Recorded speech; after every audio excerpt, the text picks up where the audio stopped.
اعوذ باللہ من الشیطان الرجیم، بسم اللہ الرحمن الرحیم، اللہم صلی علی محمد وعلی آل محمد۔ علی بھائی، آج کا پہلا سوال ہے، محرم الحرام 1442 ہجری کا آغاز ہو چکا ہے الحمدللہ۔ اسی حوالے سے آپ کے اسٹوڈنٹس کا آپ پر ایک علمی اعتراض ہے جو وقتاً فوقتاً مختلف انداز میں سوالات کی شکل میں موصول ہوتا رہتا ہے۔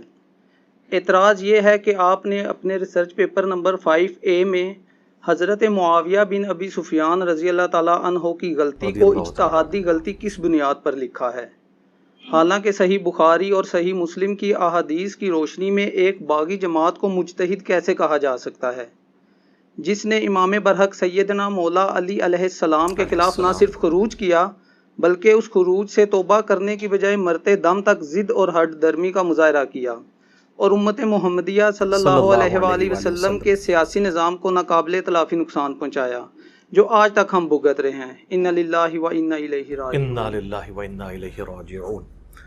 دیکھیں جی، میری تو پہلی ریکویسٹ یہ ہے کہ ریسرچ پیپر نمبر 5A میں یہ جو کچھ میں نے لکھا حضرت معاویہ بن ابی سفیان رضی اللہ تعالی عنہما کے حوالے سے، تو اسے آپ میری اجتہادی خطا سمجھ لیں، اور حقیقت حال یہ ہے کہ دعوت و تبلیغ کا کام بڑی حکمت کے ساتھ کرنا پڑتا ہے۔ سورۃ النحل کی آیت نمبر 125 میں اللہ تعالیٰ نے ارشاد فرمایا، اعوذ باللہ من الشیطان الرجیم، بسم اللہ الرحمن الرحیم،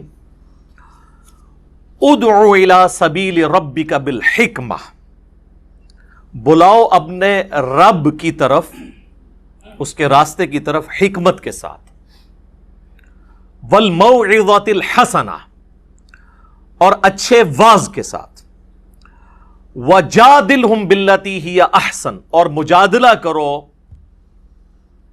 مخالفین کے ساتھ، علمی ڈیبیٹ کرو، مناظرہ نہیں، مجادلہ، اس طریقے پہ جو احسن ہو، یعنی اس میں کوئی گالی گلوچ نہیں ہونی چاہیے۔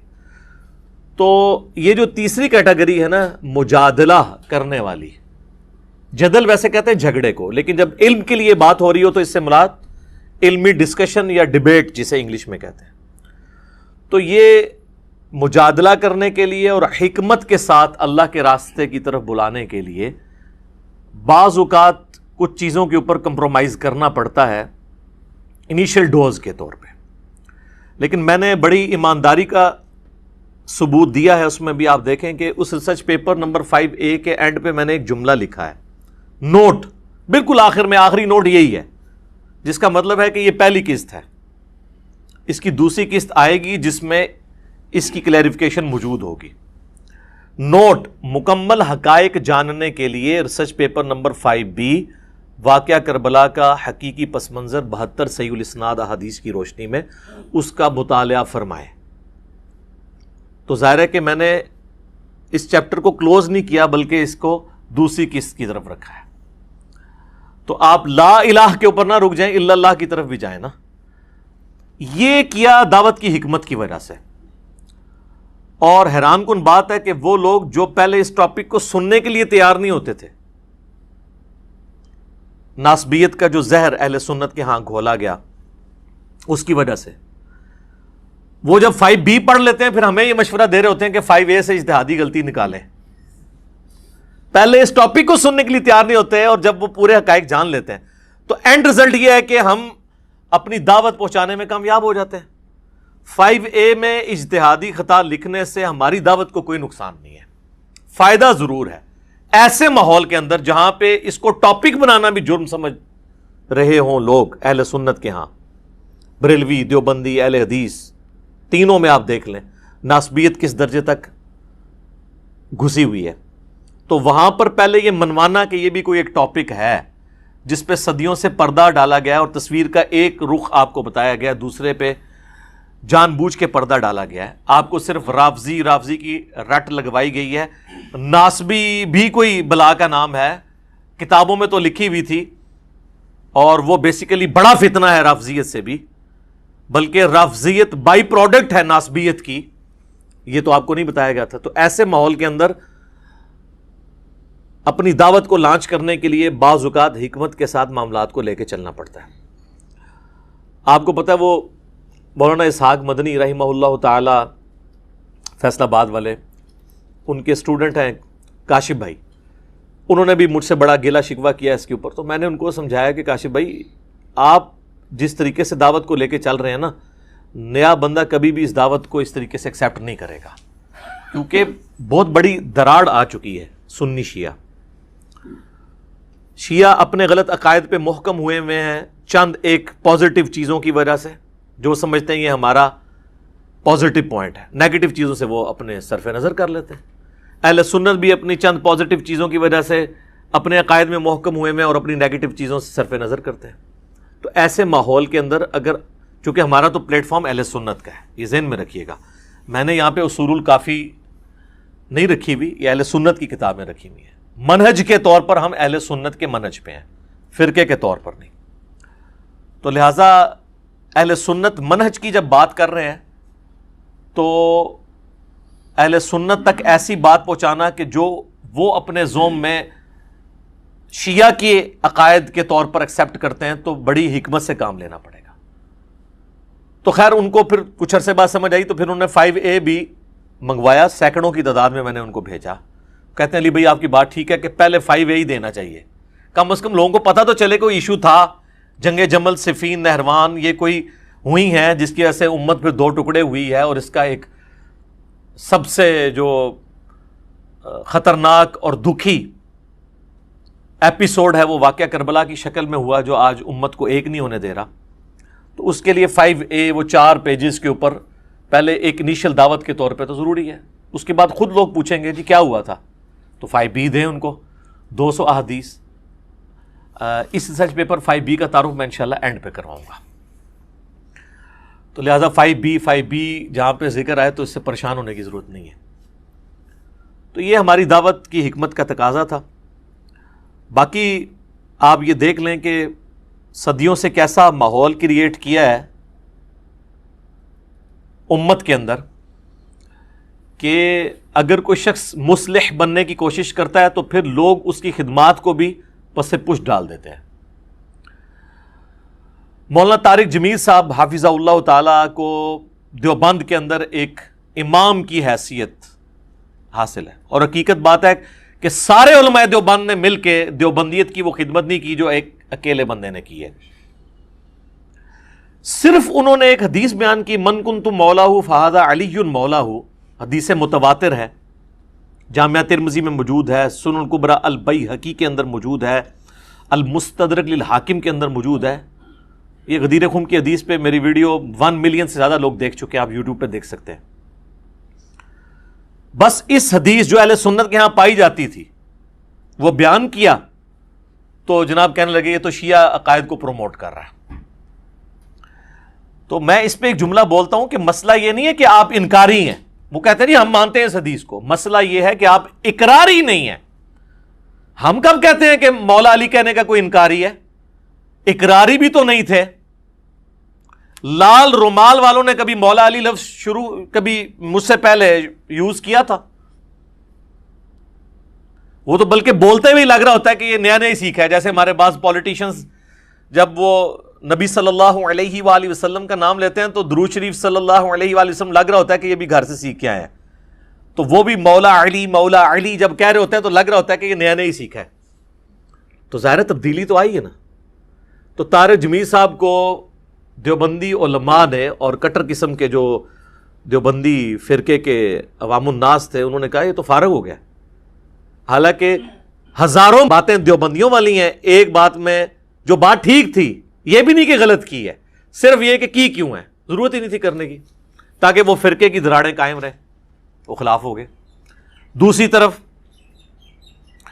ڈاکٹر طاہر القادری صاحب، مفتی حنیف قریشی صاحب بریلویت میں کتنا ایک منجے ہوئے علماء میں سے، ان کو بھی انہوں نے رافضی ڈکلیئر کر دیا صرف اہل بیت کی شان بیان کرنے کے اوپر. اہل حدیث میں مولانا اسحاق صاحب کو تو ریٹن میں 40 علماء نے فتویٰ لکھ کے کہا کہ یہ تو اسلام سے بھی خارج کر دیا، صرف فرقے سے نہیں، انہوں نے کہا یہ اسلام سے بھی خارج ہے، آؤٹ آف کانٹیکسٹ ان کی ویڈیوز کو یوز کر کے.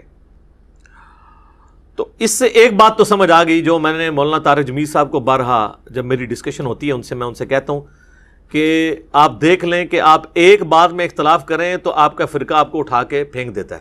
تو مجھے بتائیں، میرا تو 20 باتوں میں سب سے اختلاف ہے، مجھے کون ایکسیپٹ کرے گا؟ آپ کو تو ایکسیپٹ ہی نہیں کیا انہوں نے ایک بات کے اوپر، اور وہ بھی غلط بات نہیں تھی. لہٰذا ان پہ 4 تکبیریں پڑھ دیں.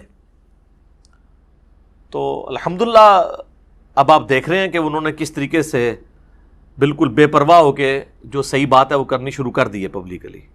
پہلے بھی ان کو کلیئر تھی لیکن اب وہ پبلکلی بھی کرتے ہیں الحمدللہ. تو ایسے ماحول کے اندر دعوت لانچ کرنے کے لیے حکمت کو اڈاپٹ کرنا ضروری ہے، اور لوگوں کو یہ بتایا جائے کہ فضائل صحابہ احمد بن حنبل کی کتاب جو ہے اس میں 2 احادیث صحیح سند کے ساتھ موقوفاً مولا علی رضی اللہ تعالیٰ عنہ علیہ السلام سے ہیں کہ نبی صلی اللہ علیہ وآلہ وسلم کے ریفرنس سے ہی ظاہر ہے یہ علم الغیب والی خبر ہے کہ مولا علی کہتے ہیں کہ میری وجہ سے 2 فرقے گمراہ ہوں گے اور 2 فرقے دوزخ میں جائیں گے، ایک میری محبت میں غلوف کر کے اور ایک میری دشمنی میں غلوف کر کے. گمراہ بھی ہوں گے اور دوزخ تک بھی پہنچیں گے. اچھا، محبت میں گمراہ ہو کر دوزخ تک پہنچنے والا جو فرقہ ہے وہ ہمیں بچپن سے بتایا گیا جی یہ رافضی ہیں، لیکن ہمیں دوسرے فرقے کا نہیں بتایا گیا. وہ کہتے ہیں وہ پہلے تھا، ایک ختم ہو گیا، خارجی اور یہ وہ. چونکہ آج وہ خود اس کا شکار ہیں تو ظاہر دوسرے کا تو نام نہیں لیں گے کہ دوسرا کون ہے. تو وہ تھے ناصبی، نسب کہتے ہیں کھڑا کرنے کو، جو حضرت علی کے خلاف کھڑے ہوئے. وہ قیامت تک رہیں گے. خوارج تو قیامت تک موجود رہیں گے. سنن نسائی میں حدیث ہے کہ خوارج قیامت تک رہیں گے، حتیٰ کہ ان کا آخری گروہ جو ہے وہ دجال کے ساتھ مل کے مسلمانوں کے خلاف ہوگا. تو آج کے دور میں بھی ناصبی موجود ہیں، خارجی موجود ہیں، اور انہی لوگوں میں موجود ہیں جو صرف رافضیت کی رٹ لگاتے ہیں اور وہ اپنے گناہ کو چھپانے کے لیے ایک دوسرا نعرہ اڈاپٹ کرتے ہیں. ہم کہتے ہیں رافضیوں کے بھی غلط عقائد کا رد کریں اور ناصبیوں کے بھی، اور اس پلیٹ فارم سے اللہ کے فضل سے کوئی نہیں بچا. رافضیوں کا کوئی ایک عقیدہ نہیں آپ بتا سکتے جس سے ہمیں اختلاف ہو کتاب و سنت کی روشنی میں، اور اس پلیٹ فارم سے اس کا علمی رد نہ ہوا ہو، گالی گلوچ والا نہیں. چاہے وہ عقیدہ جو ہے وہ ریلیٹڈ ہو امامت سے، خواہ وہ توحید کے حوالے سے ان کے اندر خرابیاں ہوں، چاہے محرم کی رسومات ہوں جھولے کی شکل میں، ماتم اور پنجوں کی شکل میں، کوئی ٹاپک نہیں بچا اسی پلیٹ فارم سے علمی رد ہوا ہے اور لوگوں کی اصلاح کا سبب بنا ہے. اور ناسبیت کا رد بھی اسی پلیٹ فارم سے ہوا ہے. باقیوں نے تو سب نے اپنے اپنی مرضی کی چیزیں پکڑی ہوئی ہیں. سب سے زیادہ ضرورت اہل سنت کے ہاں تھی ناسبیت کے رد کی، کیونکہ اپنے گھر کی صفائی پہلے کرنی چاہیے. دوسروں کو تو کہنا بڑا آسان ہے. میں آپ کو ایک چھوٹا سا ایک علمی ٹوٹکا بتا دیتا ہوں، آپ چیک کر لیں کہ صحیح مسلم میں 240 نمبر حدیث ہے. سیدنا علی خود راوی ہیں، وہ کہتے ہیں کہ اس ذات کی قسم کہ جس نے دانے کو پھاڑ کر اناج کو اگایا اور مخلوقات کو پیدا کیا، نبی امی نے مجھ سے یہ عہد لیا تھا کہ اے علی، تجھ سے محبت نہیں رکھے گا مگر مؤمن، اور تجھ سے بغض نہیں رکھے گا مگر منافق. تو محبت علی از دا لٹمس ٹیسٹ آف ایمان. صحیح مسلم 240 نمبر حدیث. یہ حدیث آپ محرم میں کسی سنی کو ٹیکسٹ کرتے ہیں، آگے دیکھیں کیسے پھدکتا ہے وہ. جتنا مرضی وہ صحابہ اہل بیت کا عاشق ہوگا نا، اس کو فوراً تکلیف ہو جائے گی اس سے. اگر کوئی کہہ رہا نہیں ہوتی تو چیک کریں. اور مزید آگے میں آپ کو بتاتا ہوں کہ سنی کی کسی مسجد میں، ابھی محرم 1442 سٹارٹ ہو چکا ہے نا، کسی سنی مسجد میں آپ ایک چارٹ پہ یہ حدیث لکھ دیں، صحیح مسلم 240، علی سے محبت نہیں رکھے گا مگر مومن، علی سے بغض نہیں رکھے گا مگر منافق. صرف یہ لکھ کے لگا دیں، اس کے بعد آپ تماشا دیکھیں. لیکن یہی بات آپ جعلی بنا کے کسی اور صحابی کے بارے میں لگا دیں، کچھ بھی نہیں ہوگا. تو وہی بات ہے کہ سیدنا علی کی فضیلت کے انکاری نہیں آپ، مسئلہ یہ کہ آپ اقراری نہیں ہیں. اور یہ ہم نے پریکٹیکلی چیک کیا ہے جو آپ کو یہ فارمولے بتا رہے ہیں. آپ کو اگر یقین نہیں آتا آپ چیک کر لیں. کسی دیوبندی کو کسی بریلوی کو, کسی اہل حدیث کو جو کٹر قسم کے ہیں, یہ ذرا حدیث محرم میں بھیجیں صحیح مسلم, تو آگے وہ آپ کو اوٹ پٹانگ قسم کی خود روایتیں بنا بنا کے بھیجے گا اور عجیب قسم کے جوابات دے گا اور آپ پہ کامنٹس کرے گا, تو آپ دیکھیں گے کہ اندر کا خناس اس کا باہر آ جائے گا. وہ آتے ہی اسی حدیث سے باہر ہے. اور میں کہتا ہوں مولا علی کی شان میں نمبر 1 حدیث اس روئے ارض پہ اگر کوئی ہے نا, وہ یہی ہے, مسلم کی 240, کیونکہ یہاں پہ تو ایمان کی بات ہو رہی ہے. اور دوسرے نمبر پہ اگر کوئی حدیث ہے تو وہ ہے کہ علی کی میرے ساتھ وہی نسبت ہے جو ہارون کی موسیٰ کے ساتھ, مگر میرے بعد کوئی نبی نہیں, جو بخاری اور مسلم دونوں میں ہے. انبلیویبل چیز ہے. قرآن میں آتا ہے نا کہ حضرت موسیٰ نے دعا کر کے حضرت ہارون کو مانگا تھا. اس لیول کا رسول اللہ کے ساتھ کوئی سپورٹر تھا نا تو مولا علی تھے رضی اللہ تعالیٰ عنہ علیہ السلام. اور فرمایا کہ میرے بعد نبی کوئی نہیں آنا. یعنی سیدنا علی اگرچہ حضرت ہارون کی طرح نبی علیہ السلام کے سپورٹر تھے جیسا کہ وہ موسیٰ علیہ السلام کے, لیکن نبی نہیں تھے. تو کیا مطلب ہے کہ نبوت کے فوراً بعد اگر کوئی درجہ ہے تو مولا علی کا ہے. اور اس میں یہ بھی امپلائڈ ہے کہ اگر کوئی اور نبی ہوتا تو مولا علی اس کے لیے ڈیزرونگ تھے. جس طرح کہ جامعہ ترمذی میں صحیح سند سے حدیث ہے کہ میرے بعد اگر کوئی نبی ہوتا تو عمر ہوتا. یعنی یہ فضیلت کے طور پہ, جیسے قرآن میں بھی آیا قل ان کان للرحمن ولد فانا اول العابدین, اے نبی فرما دو بالفرض اگر اللہ کا کوئی بیٹا ہوتا تو سب سے پہلے میں اسے پوج رہا ہوتا. یہ سمجھانے کے لیے, اس سے کوئی لم یلد ولم یولد ختم نہیں ہو گیا, یہ بات سمجھانے کے لیے. تو یہ جو فضیلت ہے سیدنا علی رضی اللہ تعالیٰ عنہ کی, لٹمس ٹیسٹ آف ایمان, صحیح مسلم 240, علی کی میرے ساتھ وہی نسبت ہے جو ہارون کی موسیٰ کے ساتھ, بخاری مسلم دونوں میں حدیث. اور تیسری ہے من کنت مولاہ فہذا علی مولاہ, غدیر خم کی حدیث. یہ 3 ٹاپ آف دا لسٹ فضائل ہیں, ویسے تو بہت زیادہ ہیں. المستدرک للحاکم میں صحیح سند کے ساتھ امام احمد بن حنبل کا قول ہے کہ ذخیرے احادیث میں سب سے زیادہ احادیث جس شخص کی فضیلت میں ہیں وہ علی ابن ابی طالب ہے رضی اللہ تعالیٰ عنہ علیہ السلام.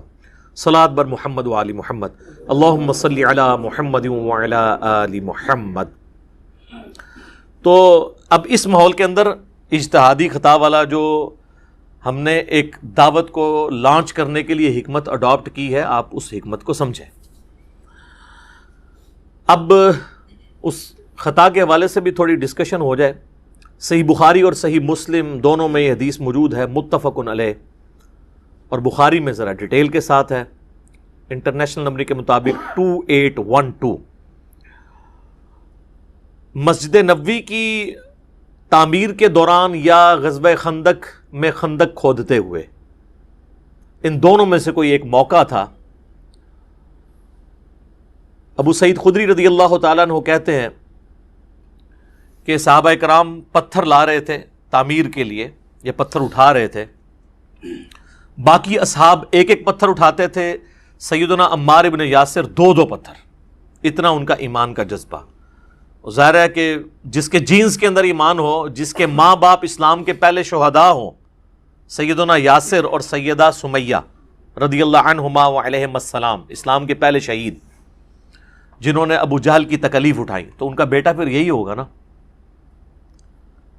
بلکہ یہ حدیث تو سٹارٹ ہی بڑے زبردست انداز میں ہوتی ہے. عبداللہ بن عباس اپنے بیٹے علی کو بھیجتے ہیں, ان کے بیٹے کا نام بھی علی تھا, اور ایک اور تابعی کو کہ جاؤ ابو سعید خدری سے جا کے ان کی حدیث سنو. وہ حدیث جو بیان نہیں کرنی چاہیے پبلکلی, یہ کہتے ہیں بیان نہیں کرنی چاہیے. اور عبداللہ بن عباس تو حدیثیں سنوائی وہی کرتے تھے. چلیں انہوں نے کہا ان سے حدیث سنو. ابو سعید خدری تو ان 7 صحابہ میں ہیں جنہوں نے سب سے زیادہ حدیثیں روایت کی ہیں. آگے وہ بھی تیار بیٹھے ہوئے تھے, بھی سینکڑوں حدیثیں ان کو یاد ہیں. تو انہوں نے نہیں پوچھا کہ کیڑی حدیث سنن آئے ہو, ان کو بھی پتا تھا وہی والی جو انجینئر صاحب بیان کرتے ہیں, اور آپ کے علماء نے پابندی لگائی ہوئی ہے. تو کہتے ہیں وہ اپنے باغ میں کام کر رہے تھے, تو ہم نے کہا کہ حضرت ہمیں ابن عباس نے بھیجا ہے, اور وہ کہہ رہے ہیں کہ جا کے ابو سعید سے ان کی حدیث سنو. ابو سعید کو تو سینکڑوں ہزاروں حدیثیں یاد ہیں. انہوں نے پوچھا کیڑے علی, تو انہوں نے کہا کہ سنو. پھر انہوں نے یہ حدیث شروع کی کہ اس طریقے سے تعمیر کا موقع تھا, سب لوگ ایک ایک پتھر اٹھا رہے تھے, اور عمار بن یاسر 2 پتھر. تو نبی علیہ السلام نے اپنے مبارک ہاتھوں سے جو ہے ان کے سر اور داڑھی سے مٹی جھاڑتے ہوئے کہا, وائے عمار, اے سمیہ کے بیٹے, افسوس, یعنی تو کتنی اسلام کے لیے خدمت کر رہا ہے, افسوس تجھے ایک باغی جماعت قتل کرے گی. تو انہیں اللہ اور جنت کی طرف بلائے گا اور وہ جماعت تجھے دوزخ کی طرف بلا رہی ہوگی.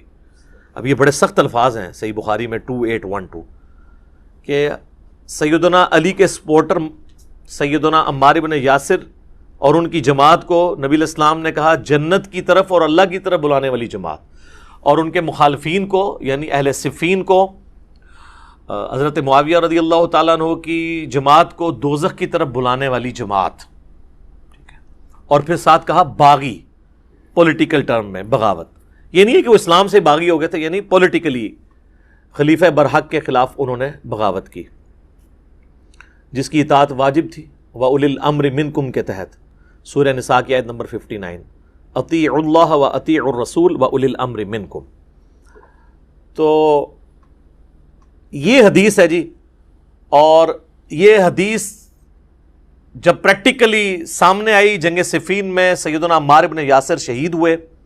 حضرت معاویہ کے ایک فوجی تھے ابو الغادیہ جو اصحاب شجرہ میں سے ہیں، اور صحیح مسلم میں حدیث ہے کہ اصحاب شجرہ جو ہیں نا، جنہوں نے بیعت کی ہے اس درخت کے نیچے صلح حدیبیہ کے موقع پر، جو سورہ فتح میں بھی ذکر ہوا ہے اس کا، تو مسلم کے الفاظ ہیں اصحاب شجرہ کو دوزخ کی آگ نہیں چھوئے گی. اب یہ ابو الغادیہ یہ بھی اصحاب شجرہ میں سے تھے. مسند امام احمد بن حنبل میں ایک پورا چیپٹر ہے جس میں ان کی حدیثیں ہیں جو انہوں نے نبی علیہ السلام سے بیان کی ہیں، اور وہ حدیثیں وہی ہیں کہ عمار کو باغی جماعت قتل کرے گی اور عمار کا قاتل اور مال لوٹنے والا جہنم میں ہے. اور انہی حدیث میں ابو الغادیہ خود رویا کرتے تھے کہ مجھ سے عمار ابن یاسر کا قتل ہوا ہے.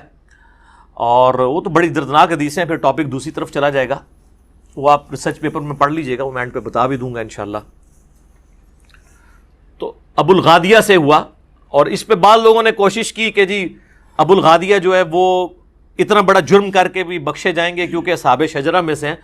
تو شیخ ناصر الدین البانی، جن کو اہل حدیث تو اپنا محدث اور اس دور کا امام بخاری مانتے ہیں، باقی مکاتب فکر میں بھی اہل علم ان کی قدر کرتے ہیں، انہوں نے سلسلہ احادیث صحیحہ میں باقاعدہ بحث کی کہ یہ بہت مشکل تعویل ہے جو آپ کر رہے ہیں. اور انہوں نے کہا چونکہ نبی علیہ السلام نے اسپیسیفکلی فرما دیا ہے تو جو عام دلیل ہوتی ہے وہ خاص دلیل عام دلیل کو ختم کر دیتی ہے، عام دلیل کبھی خاص دلیل کو ختم نہیں کرتی. اور یہ اہل حدیثوں کو بات پتہ ہے، جب ہم انہیں کہتے ہیں نا وَإِذَا قُرِئَ الْقُرْآنُ فَاسْتَمِعُوا لَهُ، تو وہ کہتے ہیں یہ تو جنرل ہے، ہم اس کو ختم کرتے ہیں لا صلاۃ لمن لم یقرأ بفاتحۃ الکتاب سے. وہ کہتے ہیں وہ خاص ہے کہ جو فاتحہ نہیں پڑھتا اس کی نماز نہیں ہوتی، لہٰذا یہ جو جنرل آیت ہے اس میں یہ ایک تخصیص آ جائے گی کہ فاتحہ آپ پڑھ سکتے ہیں امام کے پیچھے بھی. ایک علیحدہ سے ایک ٹاپک ہے. یہاں پہ وہ بھول جاتے ہیں کہ جب اسپیسیفکلی آ گیا کہ عمار کا قاتل اور مال لوٹنے والا جہنم میں ہے، المستدرک الحاکم میں حدیث ہے، مسند امام احمد میں، تو وہ عام والی بشارت اس سے گئی. لیکن یہ ہمیشہ کے لیے جہنم میں نہیں، الٹیمیٹلی ہر مسلمان کو جس نے ایک دفعہ بھی کلمہ پڑھا ہے وہ جنت میں جانے میں انشاءاللہ کامیاب ہو جائے گا. باقی یہ آخرت کے معاملے میں نے آپ کو ایک ٹیکنیکل بحثیں کی ہیں. اللہم اجرنا من النار، آمین ثم آمین. تو یہ حدیث، اور اس کے بعد جب یہ سارا معاملات ہوئے تو پھر اہل سنت کے ہاں یہ چیز اسٹیبلش ہو گئی کہ حضرت علی رضی اللہ تعالیٰ عنہ کی ساری جنگیں حق پر مبنی تھیں اور مخالفین باغی تھے. البتہ اس میں اختلاف ہے کہ مخالفین کی جو بغاوت ہے وہ اجتہادی خطا کے طور پہ شمار کی جائے گی یا ہٹ درمی کے اوپر، اس میں اختلاف ہے. پھر اس میں بھی ایک جز کے اوپر اتفاق ہے کہ جو اہل جمل ہیں یعنی سیدہ عائشہ، سیدنا طلحہ، سیدنا زبیر رضی اللہ عنہم اجمعین وعلیہم السلام اجمعین، چونکہ انہوں نے اپنی اس غلطی سے رجوع کر لیا تھا بعد میں اور شرمسار تھے، لہٰذا ان کی غلطی کو اجتہادی غلطی کے طور پہ ایکسیپٹ کیا جائے گا اس حوالے سے کہ اللہ تعالیٰ معاف فرمانے والا ہے. اور مولا علی نے بھی ان کو معاف کر دیا. وہ المستدرک للحاکم میں، المصنف ابن ابی شیبہ میں اور کئی کتابوں میں، سنن الکبریٰ للنسائی کے اندر حدیث موجود ہے کہ مولا علی نے کہا کہ میں اللہ سے امید کرتا ہوں، یہ سورۃ الحجر کے اندر جو آیت ہے کہ اہل ایمان آمنے سامنے بیٹھے ہوئے ہوں گے جنت میں تختوں کے اوپر، اور اللہ تعالیٰ ان کے دلوں سے میل دور کر دے گا، اور وہ جنت میں پہنچ جائیں گے. میں اللہ سے امید کرتا ہوں کہ یہ بشارت میرے طلحہ، زبیر اور عثمان بن عفان کے لیے رضی اللہ عنہم اجمعین، کے ہمارے دلوں میں جو ایک دوسرے کے بارے میں چیز آ گئی ہے وہ اللہ تعالیٰ دور کر دے گا. لیکن لیکن لیکن جہاں تک تعلق ہے حضرت معاویہ رضی اللہ تعالیٰ عنہ کا، ان کو حضرت علی نے معاف نہیں کیا، اس لیے کہ وہ حضرت علی کی زندگی میں بھی اپنی اس خطا کے اوپر قائم رہے، اور اس کے بعد 20 سال زندہ رہے، اور مرتے دم تک انہوں نے رجوع نہیں کیا. اسی لیے سیدنا علی نے ان کے بارے میں ڈیفرنٹ ایٹیچیوڈ رکھا. میرے استاد ڈاکٹر اسرار صاحب رحمہ اللہ تعالیٰ نے سورۃ الحجر کی انہی آیات کی تفسیر میں بیان القرآن میں یہ کہہ دیا تھا، حضرت معاویہ کا نام بھی انہوں نے داخل کر دیا تھا. وہ حدیث کے معاملے میں تو وہ خود ہی کہتے تھے میں امی ہوں، تو پھر میرا اس پہ جواب آیا تھا کہ حضرت معاویہ کا نام نہیں انہوں نے لیا، حضرت طلحہ، زبیر اور عثمان بن عفان کا نام لیا تھا. تو ان کے بارے میں تو پھر آپ سن لیں. آج میں آپ کو انشاءاللہ تعالی 15 ریفرنسز مختصر سے وقت کے اندر کور کروں گا. اس پہ کوئی کمنٹس کرنے کی ضرورت نہیں، خود سیلف ایکسپلینیٹری ہوں گے. یہ اکثر کہتے ہیں نا ائمہ اہل سنت کا سلف کا فام بتائیں، اور سلف بھی یہ سٹارٹ کرتے ہیں بعد کے بابوں سے. بھئی پہلا سلف تو جو ہے وہ خلیفہ راشد ہے، دوسرا سلف جو ہے وہ صحابہ ہیں. بعد کے لوگوں کو چھوڑیں، آپ پہلے ان کا فارم لیں. اس پہ بھی میں گھنٹوں بول سکتا ہوں. میں نے 200 احادیث اس میں پمفلٹ میں جمع کی ہیں، اینڈ میں تعارف کرواؤں گا. بہرحال میں یہ 15 حوالے جو ہے نا تیزی کے ساتھ کور کر دیتا ہوں سلف کے فام کے پوائنٹ آف ویو سے. پہلا فام تو مولا علی کا ہی لے لیں آپ، چونکہ وہ امام وقت ہیں. ابو داؤد، ترمذی، ابن ماجہ میں حدیث ہے، علیکم بسنتی و سنت الخلفاء الراشدین المہدیین، تم پر میری سنت اور میرے خلفاء راشدین کی سنت لازم ہے. تو مولا علی خلیفہ راشد ہیں. ان کا فام یہ ہے کہ المصنف ابن ابی شیبہ میں یہ حدیث موجود ہے کہ مولا علی رضی اللہ تعالیٰ عنہ قنوت نازلہ پڑھا کرتے تھے اور کہا کرتے تھے اللہم علیک بمعاویۃ و اشیاءہ، اور عمر بن عاص کے بارے میں بھی اور ابا سلمی کے بارے میں بھی کہ اے اللہ معاویہ اور اس کے شیعہ کو تباہ و برباد کر، عمر بن عاص اور اس کے شیعہ کو تباہ و برباد کر، ابا سلمی اور اس کے شیعہ کو تباہ و برباد کر. اور ایک اور حدیث ہے المصنف ابن ابی شیبہ کے اندر کہ مولا علی سے جب اہل صفین کے بارے میں پوچھا گیا تو انہوں نے کہا کہ میں اللہ سے امید کرتا ہوں کہ اللہ تعالیٰ ان کو معاف کر دے گا. امید کیا تک؟ ظاہر حضرت علی نے تو فیصلہ نہیں کرنا، وہ تو اللہ نے کرنا ہے. پھر معاملہ میرے اور معاویہ کے درمیان اللہ کی عدالت میں طے پائے گا. تو یعنی اس لیول تک کہ حضرت علی اتنی ٹالرنس شو کر رہے ہیں کہ اہل صفین کی معافی کے لیے بھی تیار ہیں، لیکن حضرت معاویہ کے لیے نہیں، کہ چونکہ وہ سرغنہ تھے نا، یعنی انہوں نے ایک پارٹی کو جو ہے وہ لیڈ کر کے تو خلیفہ برحق کے خلاف ٹکروایا. تو یہ بات بھی یعنی سمجھ آنے والی ہے. تو یہ پہلا فارم ہو گیا جی، یہ پہلا ریفرنس تھا جو اس حوالے سے ہم نے ڈسکس کیا، 2 احادیث سیدنا علی کے حوالے سے. دوسرا ریفرنس جی سیدنا عمار ابن یاسر کا اپنا فہم، جن کے بارے میں صحیح بخاری میں آتا ہے کہ عمار کی زبان کو اللہ نے شیطان سے محفوظ کر دیا. یہ صحیح بخاری میں ہے. تو عمار سے پوچھ لیتے ہیں. عمار بن یاسر کا آپ حضرت علی کے ساتھ کمٹمنٹ کا لیول دیکھیں، 93 ایئرز ایج ہے. جنگ صفین لڑنے کے دوران اس وقت 93 کے تھے، وہ 37 ہجری میں شہید ہوئے. 93 سال بڑی عمر ہوتی ہے. تو عمار بن یاسر کا فہم سنن الکبری البیہقی میں موجود ہے. جب ان سے پوچھا گیا اہل شام کے بارے میں، یعنی یہ جو حضرت معاویہ کی جماعت ہے امیر شام کی، تو انہوں نے کہا کہ یہ نہ کہو کہ اہل شام نے کفر کیا. اس سے کم از کم رافضیت کا رد ہو گیا، جو حضرت معاویہ یا ان کی جماعت کو سمجھتے ہیں کہ وہ کافر ہیں، اور اس بغاوت کو وہ دین کی بغاوت اس حوالے سے سمجھتے ہیں کہ وہ سمجھتے ہیں شاید نعوذ باللہ انہوں نے اسلام اتار کے پھینک دیا تھا. نہیں، اسلام میں وہ تھے، مسلم تھے، پولیٹیکلی انہوں نے معاملوں کو مس ہینڈل کیا، وہ بھی غلط ہے. اس میں عمار بن یاسر کیا کہتے ہیں، یہ نہ کہو کہ اہل شام نے کفر کیا، بلکہ کہو انہوں نے فسق کیا اور ظلم کیا. فسق کہتے ہیں گناہ کبیرہ کو. تو عمار بن یاسر کہہ رہے ہیں کہ اہل شام جو ہیں، اہل صفین، یہ فاسق بھی ہیں اور ظالم بھی ہیں. یعنی بڑے مجرمین ہیں، کافر نہیں ہے۔ بس یہی میرا عقیدہ ہے جو عمار بن یاسر کا عقیدہ ہے، ہم اس سے آگے نہیں جاتے۔ تو آپ بھی مہربانی کریں ادھر تک پہنچ جائیں۔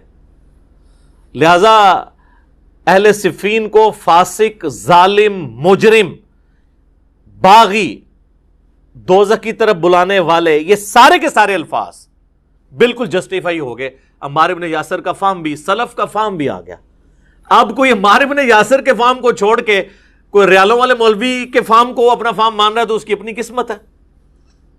اور یہ ریال آج کا ایشو نہیں ہے، بنو امیہ اور بنو عباس کے دور میں بھی علماء ظاہر ہے جی کوڑوں سے اور پھانسیوں سے ڈرتے تھے، سیدھی سی بات ہے۔ تو یہ دوسرا ریفرنس۔ تیسرا ریفرنس ایک تابعی کا، میں اب سٹیپ وائز آ رہا ہوں، پہلے خلیفہ راشد، پھر صحابی۔ حالانکہ صحابہ میں اور بھی کئی اقفام میں بیان کر سکتا ہوں لیکن میں اس کو سکپ کر رہا ہوں، آج مال نہیں، ورنہ وہ ٹاپک اور طرف چلا جائے گا، وہ پمفلٹ میں موجود ہیں سارے۔ اب آ جائیں تابعی کے اوپر۔ صحیح مسلم میں حدیث ہے 4776، ایک تابعی ہیں عبد الرحمن بن عبد رب الکعبہ۔ عبد الرحمن یعنی وہ تابعی ہیں، وہ کہتے ہیں کہ میں خانہ کعبہ شریف میں داخل ہوا، صحیح مسلم 4776۔ ایک کہانی شریف، تاریخ شریف نہیں سر، سب احادیث شریف چل رہا ہے۔ تو یہ مولانا شریف نہیں ہے، مسلم شریف ہے 4776۔ کہتے ہیں میں نے دیکھا کہ حضرت عبداللہ بن عمر بن عاص خانہ کعبہ کی دیوار کے ساتھ ٹیک لگائے ہوئے ہیں اور لوگوں کو احادیث بیان کر رہے ہیں، اور اس میں وہ ایک حدیث بیان کر رہے تھے کہ اپنے امیر کی اطاعت ضرور کرنی ہے جو تمہارا حکمران ہے، اور اس کے اوپر ایمفسائز کر رہے تھے۔ تو اس شخص نے عرض کی کہ حضرت یہ باتیں آپ نے نبی علیہ السلام سے خود سنی ہیں؟ ان کا ہاں، میرے کانوں نے سنا، میری آنکھوں نے حضور کو دیکھا، اور میرے دل نے آپ کی بات یاد رکھی کہ امیر کی اطاعت کرنی ہے ہر حال میں۔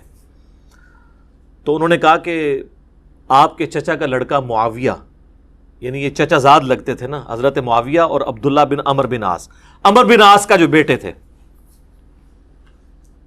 وہ تو ہمیں کہتے ہیں کہ ہم آپس میں ایک دوسرے کا مال حرام طریقے سے کھائیں اور آپس میں ایک دوسرے کو ناحق قتل کریں، جبکہ اللہ قرآن میں کہتا ہے سورۃ النساء آیت نمبر 29 کہ حرام طریقے سے ایک دوسرے کا مال آپس میں مت ہڑپ کرو اور ایک دوسرے کو قتل مت کرو۔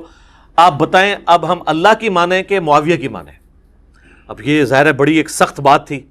تو حضرت عبداللہ بن عمر بن عاص نے تھوڑی دیر تک خاموشی اختیار کی اور پھر سر اٹھا کے کہا کہ معاویہ کی اطاعت کرو ان کاموں میں جس میں وہ اللہ کی اطاعت کے اندر تمہیں حکم دے، اور معاویہ کی نافرمانی کرو ان کاموں میں جس میں وہ اللہ کی نافرمانی کا حکم دے۔ اور یہی عقیدہ مسلمان کا ہونا چاہیے۔ بخاری اور مسلم دونوں میں حدیث ہے، مولا علی کہتے ہیں نبی علیہ السلام نے فرمایا کہ مخلوق کی اطاعت صرف معروف کے اندر ہے، اللہ کی اطاعت کے اندر ہے۔ اگر وہ اللہ کی اطاعت سے باہر کی بات کریں گے پھر ان کی اطاعت نہیں کی جائے گی مخلوق کی۔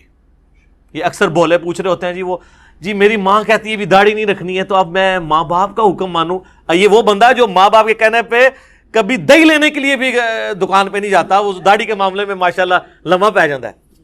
اب میں والدہ کا حکم مانوں یا اللہ کا؟ ڈو پول ہے۔ اللہ اور اس کے رسول کی اطاعت پہلے نمبر پہ ہے۔ یہ جو بخاری مسلم کی حدیث ہے تم مومن ہی نہیں ہو سکتے جب تک کہ میں تمہارے ماں باپ، اولاد اور تمہاری اپنی جان سب سے بڑھ کے تمہیں عزیز نہ ہو جاؤں۔ اس کا مطلب یہی تو ہے کہ اللہ اور اس کا رسول ٹاپ پرائورٹی ہونے چاہیے، عز و جل و صلی اللہ علیہ وآلہ وسلم۔ تو یہ جناب فہم آ گیا ایک تابعی کا، اور ساتھ صحابی کا فہم بھی آ گیا، عمر بن عاص کا بھی، ان کے بیٹے کا عبداللہ بن عمر بن عاص۔ یہاں پہ ایک میں مدنی پھول آپ کو دیتا ہوں۔ یہ اکثر جو یہ بات بولی جاتی ہے نا، الصحابۃ کلہم عدول، صحابہ سب کے سب عادل ہیں، اس کا وہ مطلب نہیں جو آپ کو بریلوی دیوبندی یا اہل حدیث کے مولوی پڑھاتے ہیں یا ان کے بزرگ۔ ورنہ یہاں پہ عبداللہ بن عمر بن عاص کو صحیح مسلم 4776 نمبر حدیث میں کہنا چاہیے تھا الصحابۃ کلہم عدول، سارے صحابہ عدل کرنے والے ہیں۔ تو تم یہ کہہ رہے ہو کہ یہ حرام خوری کا حکم دیتا ہے اور قتل ناحق کا حکم دیتا ہے، یہ کیسے ہو سکتا ہے؟ الصحابۃ کلہم عدول، یہ نہ کوئی آیت ہے نہ کوئی حدیث ہے، یہ ایک سلوگن کے طور پہ جملہ محدثین کے ہاں پایا جاتا ہے کہ روایت حدیث میں تمام صحابہ عادل ہیں، کیونکہ یہ چیز جان پھٹک ہو چکی ہے کہ صحابہ کرام سے مختلف قسم کی غلطیاں ضرور ہوئیں بحیثیت انسان، آپ اس کو اجتہادی خطا ہی کہہ لیں، لیکن رسول اللہ پہ کبھی انہوں نے جھوٹ نہیں باندھا، کیونکہ نبی علیہ السلام نے اس گناہ کی سنگینی اس قدر راسخ کی تھی ان کے اندر. سر بخاری مسلم میں پہلی حدیث ہی مولا علی سے ہے، بخاری میں بھی، کہ میری طرف کوئی ایسی بات منسوب نہ کرنا جو میں نے نہیں فرمائی، ورنہ اپنا مقام دوزخ میں دیکھ لو. اب یہ بات اس طریقے سے نبی علیہ السلام نے راسخ کی تھی کہ بڑے بڑے جرم بھی ہوئے لوگوں سے، لیکن حدیث کسی نے نہیں گھڑی صحابہ کرام سے. اسی لیے کہا جاتا ہے الصحابۃ کلھم عدول، روایت حدیث میں سارے صحابہ عدول ہیں. کوئی نہیں بتا سکتا کہ حضرت معاویہ نے کوئی حدیث گھڑی ہو اپنی شان میں یا حضرت علی کو نیچا کرنے کے لیے، نہیں، ناٹ ایٹ آل. تو اس کا یہ معنی ہے. اور اس کو سپورٹو میں آپ کو ایک کال بھی بتا دیتا ہوں. سنن نبی داؤد میں انٹرنیشنل نمبر کے مطابق 4129 نمبر حدیث ہے. محمد بن سیرین تابعی المتوفا 110 ہجری یہ حدیث حضرت معاویہ سے روایت کرتے ہیں اور ساتھ فرماتے ہیں وَكَانَ مُعَاوِيَةُ لَا يُتَّهَمُ فِي حدیث، اور معاویہ حدیث کے معاملے میں متہم نہیں تھے، ان پر کوئی تہمت نہیں کہ انہوں نے حدیث گھڑی ہو. یہ بات ان کو کہنے کی ضرورت کیوں پڑی؟ حضرت ابوبکر، عمر، عثمان رضی اللہ عنہم اجمعین وعلیہم السلام اجمعین، اور مولا علی کو بھی بیچ میں شامل کر لیں، ان سے حدیثیں روایت کرتے ہوئے تو کبھی نہیں تابعی کہتا کہ روایت حدیث میں وہ کبھی جھوٹ نہیں بولا کرتے تھے، ان پہ کوئی تہمت نہیں ہے. مسئلہ یہ کہ حضرت معاویہ کی زندگی میں ایسے کئی ایک اعمال ہیں جو آپ سن چکے کچھ احادیث کی شکل میں، کچھ آپ پمفلٹ میں پڑھیں گے، کہ اس کے بعد کسی کو شائبہ ہو سکتا تھا کہ اگر یار اس بندے کا کریکٹر ایسا ہے تو اس سے پھر حضور کی حدیثیں کیوں لی جا رہی ہیں. تو انہیں کلیئر کیا کہ وَكَانَ مُعَاوِيَةُ، جہاں تک معاویہ کا تعلق ہے، لا يُتَّهَمُ فی حدیث، حدیث قبول کرنے میں کوئی تہمت نہیں. الصحابۃ کلھم عدول کا مطلب یہ ہے، جو رٹ لگائی ہوتی ہے جناب دیوبندیوں نے بھی جگہ جگہ صحابۃ کلھم عدول، عام بندہ سمجھتا ہے کہ قرآن آئے تو حدیث پڑھ رہے ہیں. یہ ایک جملہ ہے، ایک سلوگن ہے، اور وہ بھی صحیح معنی نہیں اس کا بیان کرتے کہ عدول کا مطلب کیا ہے. وہ ابن سیرین کا میں نے حدیث کی کتاب ابو داؤد سے بیان کر دیا. تو یہ جناب 3 ریفرنسز ہو گئے، خلیفہ راشد کا، اس کے بعد عمار بن یاسر کا، ایک صحابی کا، اور اس کے بعد ایک تابعی کا. اب میں 12 ریفرنسز جو ہے نا وہ آپ کو ورڈ بائی ورڈ، یہ مجھے پکڑائیے گا لیپ ٹاپ، آپ کو پڑھ کے سناتا ہوں، کیونکہ ظاہر ہے کہ وہ ایک جگہ تو نہیں لکھے ہوئے. میں نے بہرحال اس کے اوپر ورکنگ کی ہوئی ہے، اللہ کا شکر ہے. اب یہ JPG میں بھی لگ جائیں گے تو پھر لوگوں کو ادھر ادھر بھاگنا بھی نہیں پڑے گا، آسانی رہے گی انشاءاللہ تعالی. ہاں جی 3 ہو گئے نا جی. آج جو چوتھا ریفرنس، علی ابن الجعد المتوفا 230 ہجری، احمد بن حنبل اور امام بخاری کے استاد ہیں. ان کی حدیث کی کتاب بھی ہے مسند علی ابن الجعد. علی ابن الجعد، ایسے ابن الجود بھی پڑھتے ہیں، یہ جود لفظ غلط ہے، یہ زبر کے ساتھ ہے، بہرحال اردو میں چل جاتا ہے، مولویوں کا زیادہ ایزا ہوتا ہے. میں ویسے آپ کو کلیریفائی کر رہا ہوں، کوئی فرق نہیں پڑتا، آپ جود پڑھ لیں میرے شکل سے. عربی میں جعد لفظ ہے.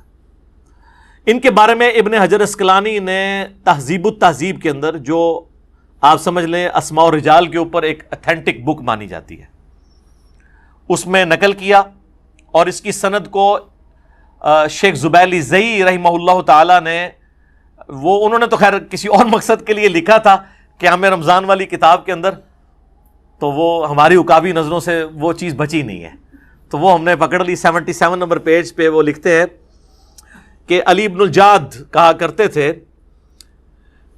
مجھے یہ برا نہیں لگتا کہ اللہ تعالی معاویہ کو عذاب دے. یہ جملہ آج تک میں نے کبھی بیان نہیں کیا خود اپنے ریفرنس سے. یہ اتنا بڑا جملہ بول کے جو یہ کہہ رہا ہے کہ مجھے یہ برا نہیں لگے گا کہ قیامت والے دن حضرت معاویہ کو عذاب ہو، یہ اہل سنت کا امام ہے، احمد بن حنبل کا استاد ہے، امام بخاری کا استاد ہے، اس کی حدیث کی کتاب مانی جاتی ہے. شیخ زبیر صاحب نے بھی اس میں لکھا ہے کہ ہم اسے سیکھے ہی مانتے ہیں. اس کو کیوں نہیں رافضی کہتے یا نیم رافضی کہہ دے؟ نہیں، وہ بڑا ہے. تو ہم تو سلف کا فہم عوام کے سامنے بیان کریں، یہ آپ کے سلف ان کے بارے میں لکھ کے گئے ہیں جن کا آپ جھوٹا دفاع کرتے ہیں. یہ اذانیں شروع ہو چکی ہیں، بقیہ کے ریفرنسز انشاءاللہ اذان کے وقفے کے بعد انشاءاللہ. ہاں جی جناب، اب آ جائیں جی 5th ریفرنس کی طرف، اور وہ ہیں حنفیوں کے بڑے امام، امام بدر الدین عینی المتوفا 855 ہجری، جنہوں نے صحیح بخاری کی شرح لکھی ہے عمدۃ القاری. ایک شوافے کی ہے شرح جو ابن حجر اسقلانی المتوفا 852 ہجری نے لکھی فتح الباری، اس کے مقابلے پہ یہ عمدۃ القاری. ایک ہی زمانے میں دونوں بزرگ ہوئے.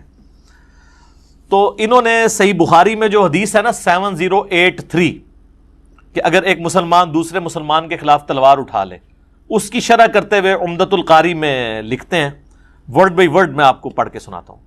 وہ کہتے ہیں کہ امام کرمانی رحمہ اللہ نے کہا کہ سیدنا علی اور حضرت معاویہ دونوں ہی مجتہد تھے.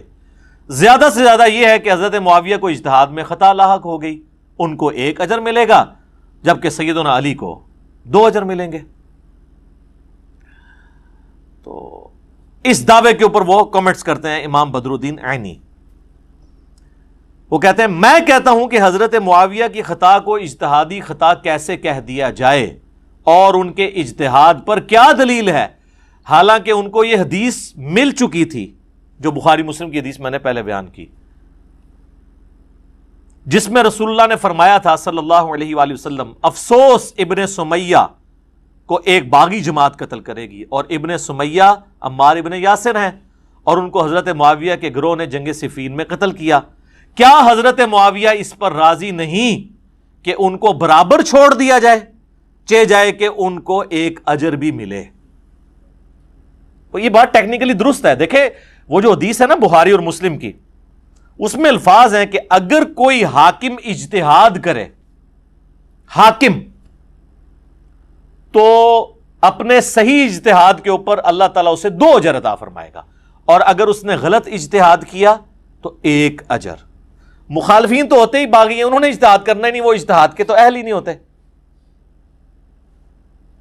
یعنی سیدنا علی اگر جنگ جمل، صفین اور نہروان غلط بھی لڑتے نا، تب بھی 1 اجر ملتا ان کو. اب تو خیر الحمدللہ ان کی تینوں جنگیں درست ہیں، میرے ریسرچ پیپر کے اوپر سپورٹی بخاری مسلم کی کئی احادیث ہے، تو ان کے لیے ڈبل اجر ہے. مخالفین مجتہد نہیں ہیں. 6واں ریفرنس ابن حجر اسقلانی المتوفا 852 ہجری، جو ان کے ہی زمانے کے ہیں، فتح الباری میں صحیح بخاری کی ایک حدیث ہے 3766 حضرت معاویہ کے بارے میں، جس پہ امام بخاری نے باب باندھا ہے، باب ذکر معاویہ امام بخاری نے. تو ابن حجر اسقلانی اس کانٹیکسٹ میں لکھتے ہیں کہ امام بخاری نے یہاں صحیح بخاری میں حضرت معاویہ سے متعلق باب کے عنوان میں صرف لفظ ذکر معاویہ بیان کیا، اور فضیلت یا منقبت جیسے الفاظ ذکر نہیں کیے، کیونکہ اس حدیث سے کوئی فضیلت معلوم نہیں ہوتی. وہ حدیث کیا تھی کہ حضرت معاویہ 1 وتر پڑھتے تھے، تو کہتے ہیں اس میں کوئی فضیلت والی بات نہیں. حضرت ابن عباس نے جو کہا نا کہ وہ فقیہ ہے، صحابی ہے، اس کو چھوڑ دو.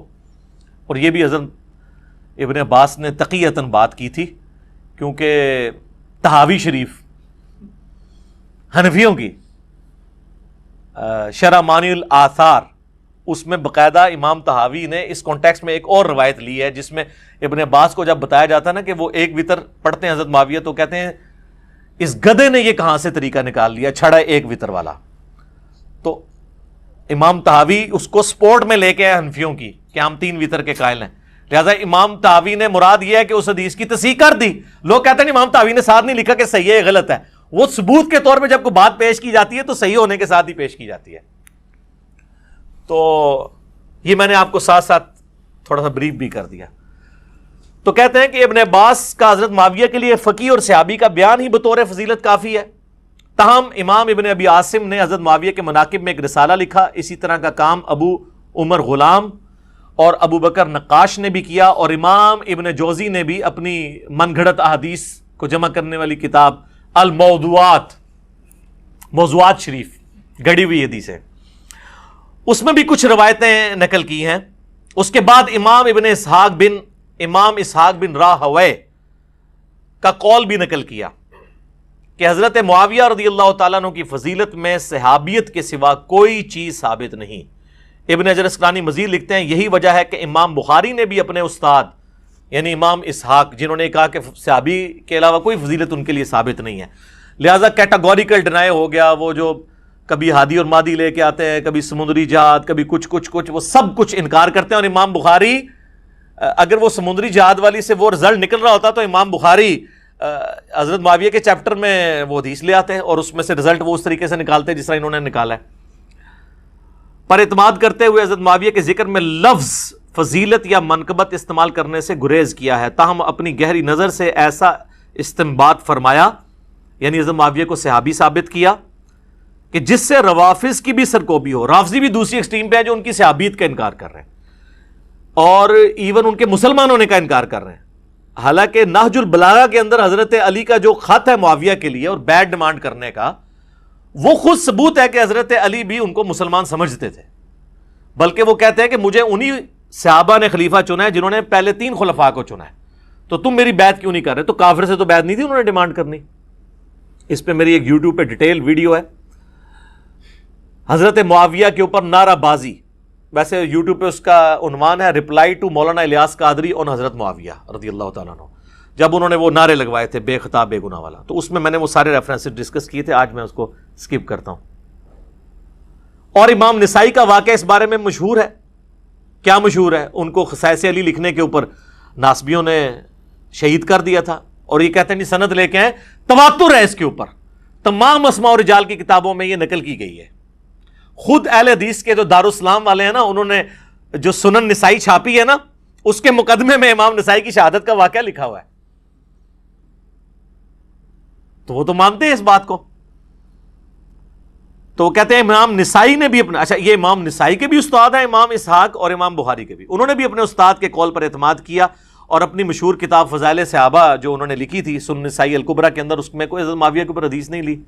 پھر امام حاکم کا بھی قصہ ہے، امام حاکم بھی اسی وجہ سے تکلیفیں اٹھاتے رہے، محبت اہل بیت کی وجہ سے۔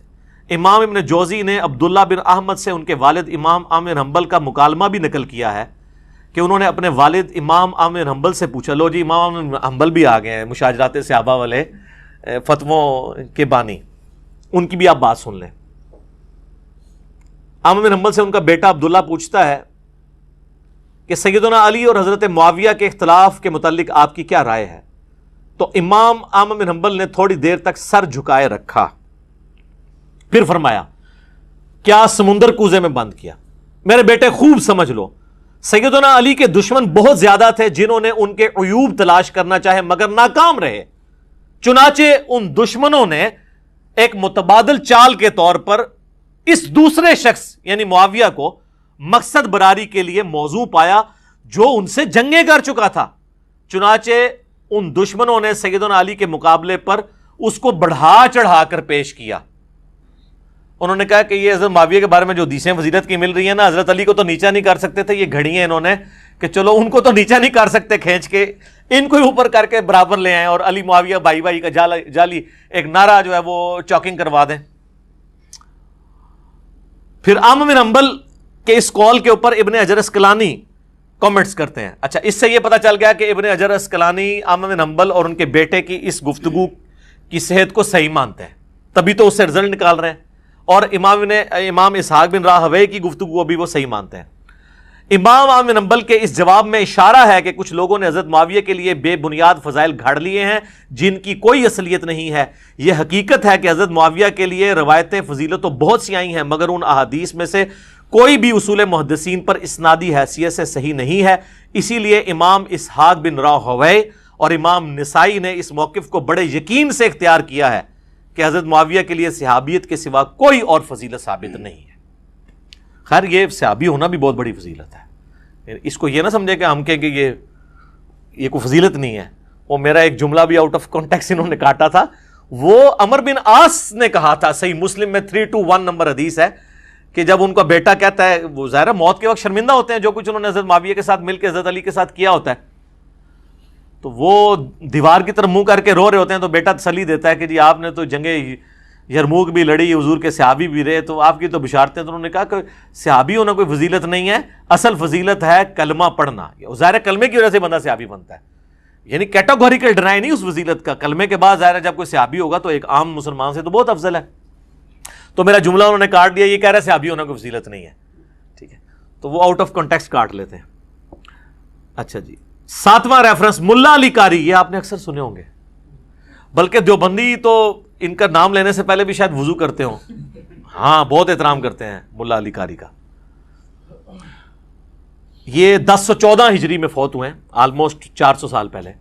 بلکہ امام حنیفہ کے بعد چند بڑے جو حنفی اسکول آف تھاٹ کے علماء ہیں نا، امام بدر الدین عینی ہوں، اس لیول کے اگر کوئی عالم ہے تو یہ ملا علی قاری ہیں. ان کا سب سے بڑا کارنامہ ہے مشکات المصابی کی شرح لکھنا. یہ بہت بڑا کارنامہ ہے، کیونکہ مشکات کی شرح لکھنے کا مطلب تھا کہ مشکات تو ساری حنفیت کے خلاف ہے، کیونکہ وہ تو اہل سنت کی کتابوں میں سے ہے. تو حنفیت کو بچانے کے لیے مشکات کی شرح پھر لکھنی تھی، تو یہ بہت بڑا کارنامہ تھا. تو انہوں نے مرقات المفاتیح اس کی شرح لکھی، اس وجہ سے ملا علی قاری کو عزت کی نگاہ سے دیکھا جاتا ہے. تو اس مشکات میں بھی یہ حدیث آتی ہے کہ مار کو بھاگی جماعت قتل کرے گی. ناسک کتنے جاؤ گے؟ وہ حدیث مشکات میں ہے 5878. تو اس کی شرح میں ملا علی قاری، میں یقین کریں ملا علی قاری کے لیے میرے دل میں جو محبت کے جذبات پیدا ہوئے نا یہ پڑھنے کے بعد. باقی جو انہوں نے حنفیت کا جھوٹا دفاع کیا جس جگہ پہ وہ ایک الگ بات، لیکن یہاں پہ یقین کریں میں سمجھتا ہوں کہ آج کے دور میں ہوتے تو ان کو رافضی ڈکلیئر کر دیا جاتا. پرانے ہیں تو بچ گئے ہیں. تو اس حدیث کے تحت وہ لکھتے ہیں، میں کہتا ہوں کہ جب حضرت معاویہ پر واجب تھا کہ وہ اپنی بغاوت سے رجوع کر کے خلیفہ برحق سیدنا علی کی اطاعت کی طرف آ جاتے، ان کی مخالفت چھوڑ دیتے اور خلافت منفیہ کی طلب ترک کر دیتے. پہلا انہوں نے اٹیک کیا کہ حضرت معاویہ خلافت کی لالچ رکھتے تھے. یہ ملا علی قاری کہہ رہا ہے. یہ کہہ رہے ہیں قصاص عثمان چاہتے تھے. وہ ظاہر ہے وہ یہاں بھی پولیٹیکل لیڈرز آپ کو پتا ہے کہ سامنے کچھ اور ایجنڈا ہوتا ہے، پیچھے کچھ اور ہوتا ہے. ٹھیک ہے نا؟ تو یہ ملا علی کہہ رہے ہیں کہ وہ خلافت کی جو طلب ہے وہ چھوڑ دیتے اور حضرت علی کی بیعت کر لیتے، جو انہوں نے نہیں کیا. تو اس سے یہ ظاہر ہوتا ہے کہ حضرت معاویہ باطن میں باغی تھے اور ظاہر میں صرف لوگوں کو دکھانے کے لیے خون عثمان کو ڈھال بنائے ہوئے تھے. سر اس سے بڑا اور کیا فتویٰ رہ گیا ہے؟ ملا علی قاری نے چک کے موندا کر چھڑیا سارے نو. یہ جملے ہم نہیں کبھی بول سکتے، اس سے بڑا تو کوئی فتویٰ نہیں لگایا جا سکتا. وہ کہہ رہے سب ظاہری تھا، اندر کچھ اور تھا. امام شوکانی، لیکن شوکانی تو چلے چھوٹا بندہ ہے نا، وہ تو بعد میں آیا نا، ملا علی قاری سے 200 سال بعد آئے ہیں.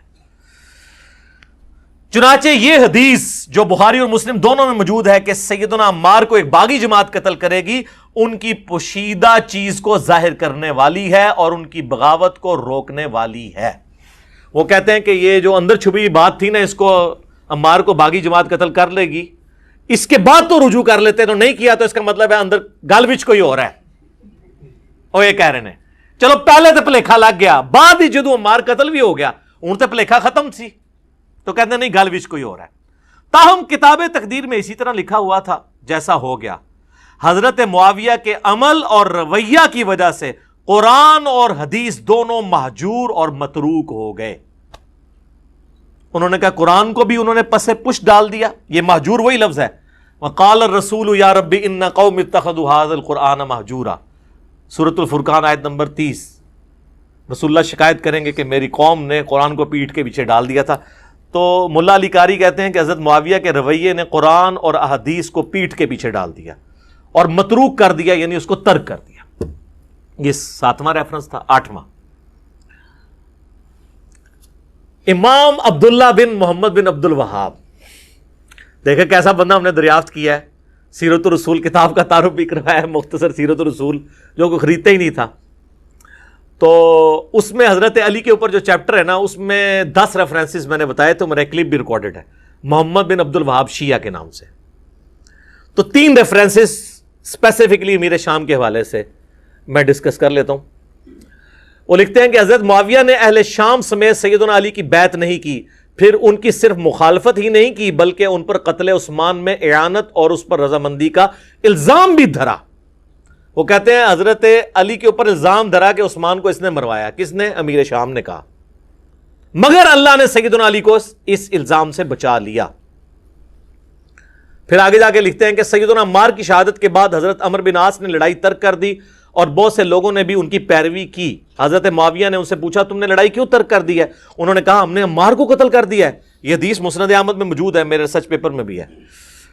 اور میں نے رسول اللہ سے سنا تھا صلی اللہ علیہ وآلہ وسلم کہ آپ نے فرمایا کہ عمار کو باغی جماعت قتل کرے گی. معلوم ہوا کہ ہم باغی ہیں. معاویہ بولے خاموش رہ, واللہ تم اونٹ کی طرح اپنے ہی پیشاب میں پھسلتے ہو. کیا ہم نے ان کو قتل کیا ہے؟ ان کو تو علی ان کے ساتھیوں نے قتل کیا ہے جنہوں نے ان کو لا کے ہمارے درمیان پھینک دیا.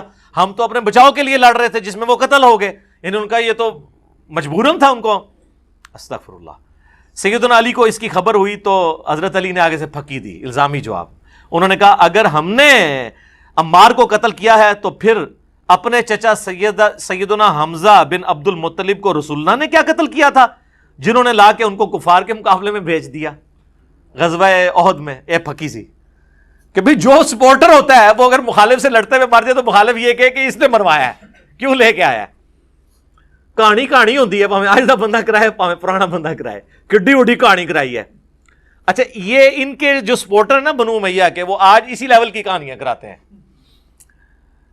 پھر آگے جا کے لکھتے ہیں کہ بنو امیہ سیدنا علی کی تنقیص اور ان کے بارے میں نازیبا الفاظ استعمال کرتے رہے, مگر اس عمل سے علماء کے دل میں سیدنا علی کی محبت اور بڑھ گئی اور قدر و منزلت میں اضافہ ہی ہوا. عمر بن عبداللہ بن زبیر کہتے ہیں کہ بنو امیہ 60 سال تک ان کو گالیاں دیتے رہے مگر ان کا کچھ نہ بگاڑ سکے, بلکہ ان کی شان پہلے سے بھی بلند ہو گئی. صلوات بر محمد و آل محمد, اللہم صلی علی محمد و علی آل محمد. یہ کہتے ہیں کہ جی یہ جو گالیاں تھیں نا یہ سب تھا, یہ تنقید تھی. اچھا تو حضرت علی پہ تنقید کرنا ثواب کا کام ہے؟ سر صحیح مسلم میں 6229 نمبر حدیث میں موجود ہے لعن اللہ ابا تراب, ابو تراب علی ابن ابی طالب پر لعنت, نعوذ باللہ. یہ الفاظ ہیں, یہ بلا کے وہ کہلواتے تھے. آج میرا ٹاپک نہیں, یوٹیوب پہ میرا کلپ آپ دیکھ لیں, کیا صحابہ اکرام کو گالی دینا کفر ہے؟ تو میں نے بتایا کہ اگر آپ اس کو کفر کہیں گے تو پھر کون کون اس میں آئے گا. اس کو فسق اور حرام ہی سمجھے. 8 ریفرنس ہو گئے. 9th ریفرنس آ گیا جی, شاہ عبد العزیز محدث دہلوی, جو شاہ ولی اللہ دہلوی المتوفا 1176 کے بیٹے ہیں, اور یہ وہ خوش نصیب بیٹا ہے جسے بریلوی, دیوبندی, اہل حدیث تینوں اون کرتے ہیں. تحفہ اثنا عشریہ بھی کتاب انہوں نے ہی لکھی ہے, یہ انہی کے فتاوی ہیں جو پوری دنیا میں جناب کہا جاتا ہے جی شیعوں کا بڑا علمی رد کیا ہے. شاہ عبد العزیز محدث دہلوی نے, یہ ان کے فتاوی عزیزی جو ان کے فتوے چھپے میں, فتوے کا مطلب ہے کہ یہ ان کا اپنا اوپینین ہے جو لکھ رہے ہیں. اس کے پیج 251 پہ یہ لکھتے ہیں علماء ماوراء النہر اور مفسرین اور فقہا کہتے ہیں کہ حضرت معاویہ کے حرکات جنگ و جدل جو حضرت علی کے ساتھ ہوئیں وہ صرف خطائے اجتہادی کی بنا پر تھیں. انہوں نے کہا کہ یہ کچھ لوگ تو یہ کہتے ہیں, لیکن پھر وہ لکھتے ہیں محققین اہل حدیث نے, اہل حدیث وہابی نہیں, جو یعنی اہل حدیث وہ اسکول آف تھاٹ ہے, وہ کہتے ہیں انہوں نے روایتوں احادیث کی روشنی میں یہ چیز دریافت کی ہے کہ یہ حرکات شائبہ نفسانی سے خالی نہ تھے, یعنی اس میں نفس کا لالچ شامل تھا. یعنی حضرت علی کے ساتھ ان کی جنگیں نفسانی خواہشات سے خالی نہیں تھی. اس تہمت سے خالی نہیں کہ جناب ذو النورین حضرت عثمان کے معاملے میں جو تعصب امیہ اور قریشیہ میں تھا, یعنی بنو امیہ اور بنو ہاشم میں جو اختلاف تھا, اس کی وجہ سے یہ حرکات حضرت معاویہ سے وقوع میں آئے, جس کا غائط نتیجہ یہی ہے کہ وہ مرتکب کبیرہ اور بغاوت قرار دیے جائیں. یہ کون لکھ رہا ہے؟ شاہ عبد العزیز محدث دہلوی, تحفہ اثنا عشریہ علی سرکار, فتاوی عزیزی میں. پھر انہوں نے عربی میں لکھا ہے والفاسق لیس باہل اللعن, فاسق قابل لعنت نہیں ہوتا. وہ کہتے ہیں ہم لعنت نہیں بھیجیں گے, فاسق ہیں, کبیرہ گناہ کے مرتکب ہوئے, لعنت نہیں بھیجیں گے. تو اگر مراد برا کہنے سے اسی قدر ہے کہ ان کے اس فعل کو برا کہنا چاہیے اور برا سمجھنا چاہیے, تو بلا شبہ اس امر کا ثبوت محققین پر واضح ہے. وہ کہتے ہیں اگر حضرت معاویہ کی غلطیوں کو برا کہنا ہے, اس فعل کو برا سمجھنا ہے, تو یہ بالکل ٹھیک ہے, ہم اسے غلط نہیں سمجھتے. اگر برا کہنے سے مراد لعنت کرنا اور گالی دینا یعنی لعن و شتم کرنا ہے تو معاذ اللہ کے اہل سنت سے کوئی شخص یعنی اس قسم کی حرکت کرے ان کا ہم سب و شتم کے قائل نہیں. اور یہ جناب محدثین کا جگرہ ہے کہ ان لوگوں کے لیے سب و شتم کے قائل نہیں ہے جو خود حضرت علی پہ سب و شتم کرواتے رہے. اس لیے ہم کہتے ہیں کہ مولا علی کا شیعہ وہ ہے جو مخالفین کو دعائیں دے اور علمی اختلاف رکھے، اور بنو امیہ کا شیعہ وہ ہے جو سب و شتم کرے. 10واں ریفرنس پیر میرلیہ صاحب کا المتوفا 1937 عیسوی. یہ تو حال ہی میں نے دریافت کیا، جو آج کل ان کی کتاب بڑی ڈسکس ہو رہی ہے، تصفیہ ما بین سنی و شیعہ. اس کے مقدمے میں وہ لکھتے ہیں کہ سنی شیعہ اختلاف کی وجہ سے ایک نئے رجحان کا اضافہ ہوا ہے، اور یہ سمجھا جانے لگا ہے کہ اہل سنت والجماعت ہونے کے لیے ضروری ہے کہ انسان اہل بیت کرام کے خلاف بغض اور بنی امیہ کے ساتھ محبت رکھے. یہ پیر میرلی شاہ صاحب کہہ رہے ہیں کہ لوگوں میں سنیت کے اندر یہ جراثیم داخل کیے جا رہے ہیں کہ اہل بیت سے بغض رکھنا اور بنو امیہ سے محبت رکھنا یہ سنیت ہے. اب پیر میرلی شاہ صاحب اس پہ کیا ورڈکٹ دے رہے ہیں؟ حالانکہ اہل سنت کبھی بھی اس شقاوت میں ملوث نہیں ہوئے. وہ کہتے ہیں اہل سنت کبھی یہ بدبخت نہیں ہوئے کہ وہ بنو امیہ سے محبت کرنا شروع کر دیں، اور ان کے عقائد میں رسول پاک کے خاندان سے دوستی اور مودت مدار ایمان اور فرض مانی گئی ہے.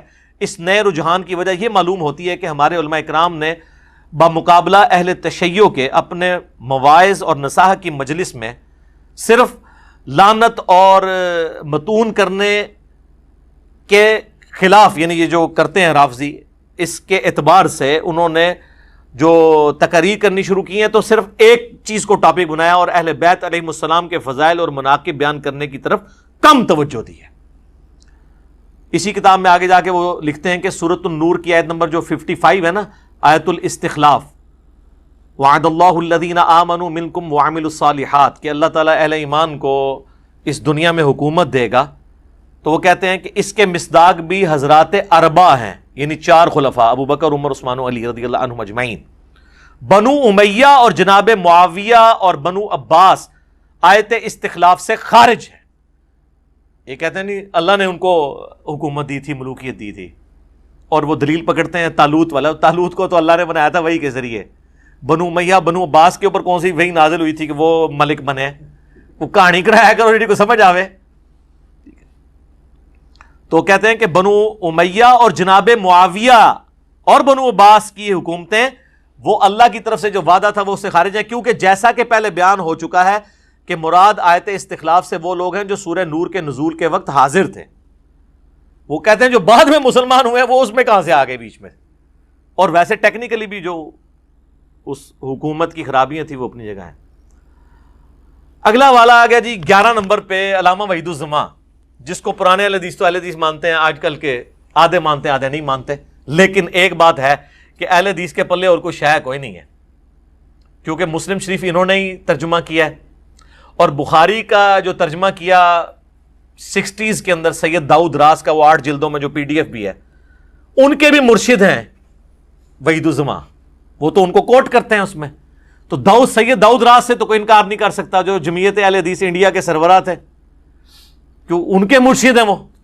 ان کو تو پوری زندگی نہیں پتا چلا کہ یہ نعوذ باللہ گمراہ ہو گیا تھا، وہ تو کوٹ کرتے ہیں. اور اہل حدیث آج تک جو مسلم شریف چھاپ رہے ہیں وہ انہی کی چھاپ رہے ہیں، وحید الزماں کی.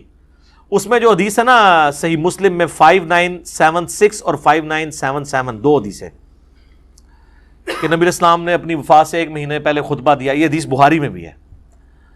عقبہ بن عامر کہتے ہیں کہ احد کے شہداء پہ دوبارہ سے نماز جنازہ پڑھی، اور پھر وہاں پہ خطبہ دیتے ہوئے کہا کہ مجھے اپنے بعد تم سے یہ خطرہ نہیں کہ تم میرے بعد شرک کرنے لگو، البتہ مجھے ڈر ہے کہ تم دنیا کی لالچ میں پڑ جاؤ گے اور پھر دنیا کی محبت میں ایک دوسرے کو قتل کرو گے اور پھر برباد ہو جاؤ گے جس طرح اگلی قومیں برباد ہو گئی.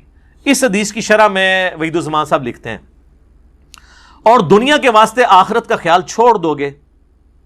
مسلمانوں نے حضرت کے چند روز بعد ایسے کام شروع کیے اور آپس میں پھوٹ کی بنا ڈالی.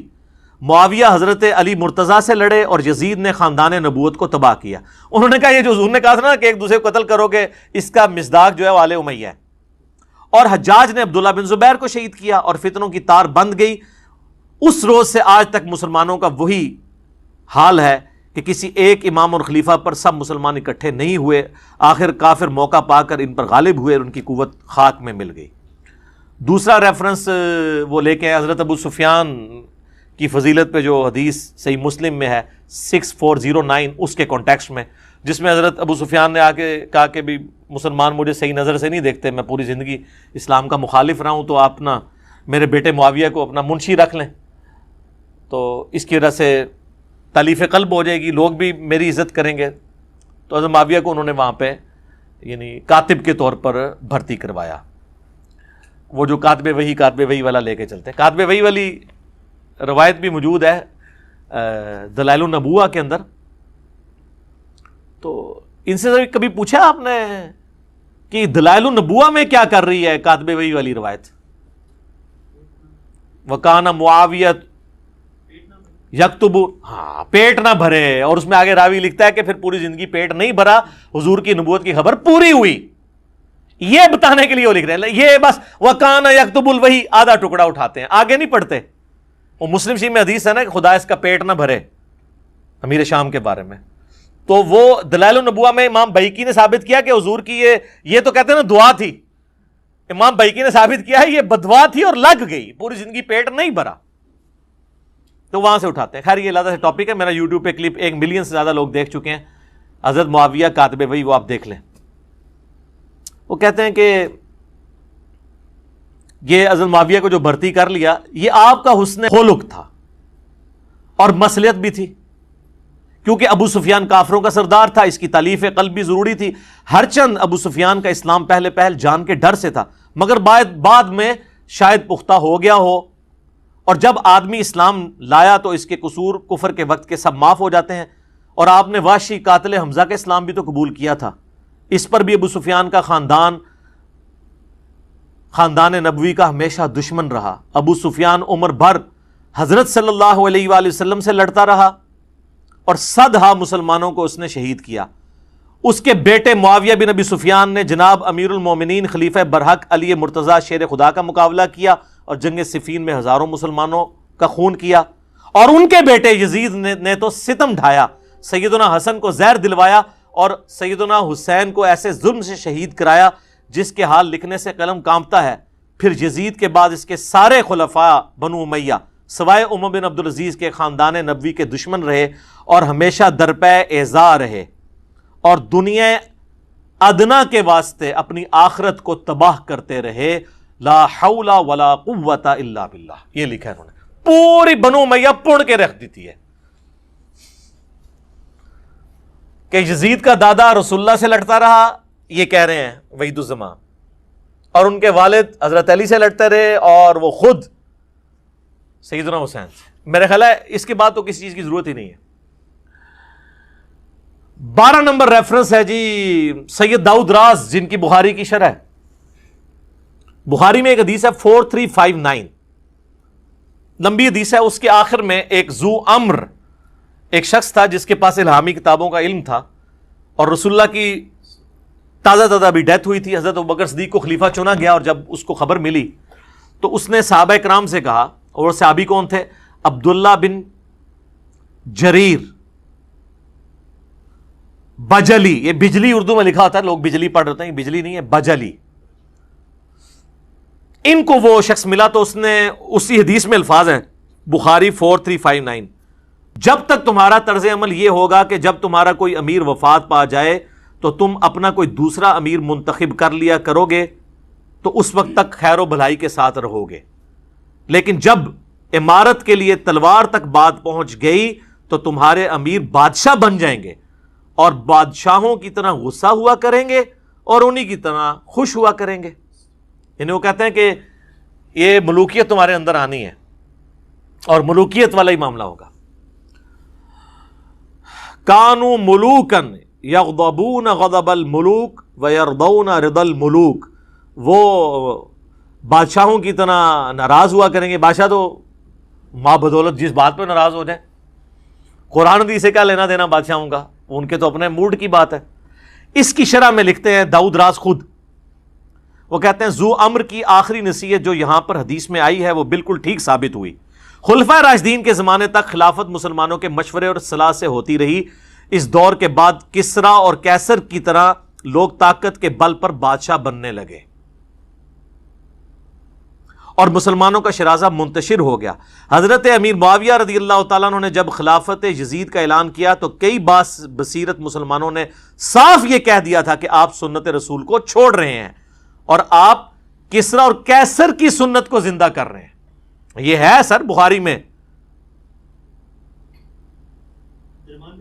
عبد الرحمن بن ابی بکر والی جو حدیث ہے 4827. وہ پھر میرا اس پہ ٹائم لگ جائے گا.